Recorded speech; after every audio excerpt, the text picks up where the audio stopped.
pour commencer par autre chose que mon sujet. Je trouve que c'est intéressant de suivre la conférence de presse comme ça. 300 locuteurs en cornique, reconnus par l'Union européenne.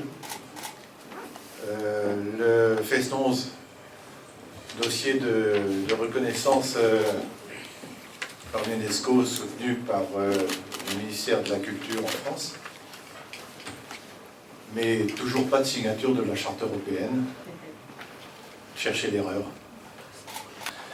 Et donc, dans la foulée de cette université, et pour fêter, si on peut fêter une disparition, mais enfin commémorer en tout cas le décès de Pollick, il y aura effectivement, d'ici la fin de l'année, l'apparition du tome 3. Vous savez que Pollick avait fait paraître 2 gros pavés de Tonio Brésisel, qui correspondaient à ses collectages d'air. Et donc, si vous avez aimé les Tonio 1 et 2, vous adorerez les Conaveno 3, puisque là, alors beaucoup de gens ne savent pas, mais Pollick a également eu une action de collectage de chansons traditionnelles avec des textes. Et donc, dans ce bouquin, on trouve des collectages faits par Pollick lui-même, ou bien des collectages envoyés par des copains à Pollick. Donc, c'est également une collection, et non pas seulement des collectages.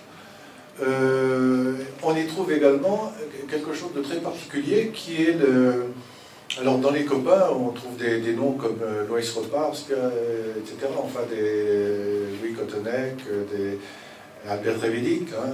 Quand on parle du Feston, on parle nécessairement d'Albert Revédic, qui a eu un rôle important, et Loïs Reparsk aussi. Hein.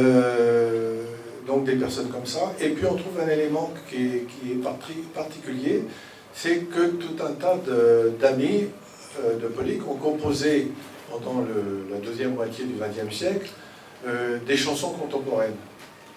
Et on demandait à Pollick de faire la musique pour aller avec ces chansons.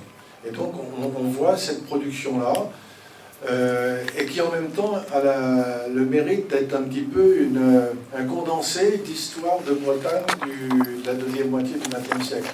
On va y trouver les marées noires, on va y trouver la bagarre contre Plogoff, on va y trouver les problèmes paysans avec les révoltes de Morlaix et compagnie. On va y trouver mais aussi des trucs anecdotiques du genre les nudistes à Erdeven ou des choses comme ça, quoi, hein. Donc, alors là, on est face à un bouquin qui est un bouquin de textes, de chansons, et de musique, bien sûr, qui va avec ces textes-là.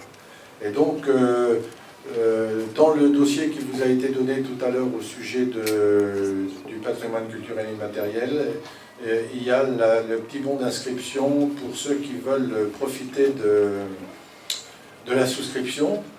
Et en même temps, donc à l'occasion de la parution de ce tome 3, il a semblé intéressant de rééditer, mais sous forme de CD, le tome 1 qui est épuisé, et donc de permettre également à ceux qui ne l'ont pas d'avoir un pack à un prix très avantageux, permettant d'avoir le tome 1 plus le tome 2 en papier. Il en reste encore quelques exemplaires, il faut se presser de les acheter parce qu'il n'y en a plus beaucoup.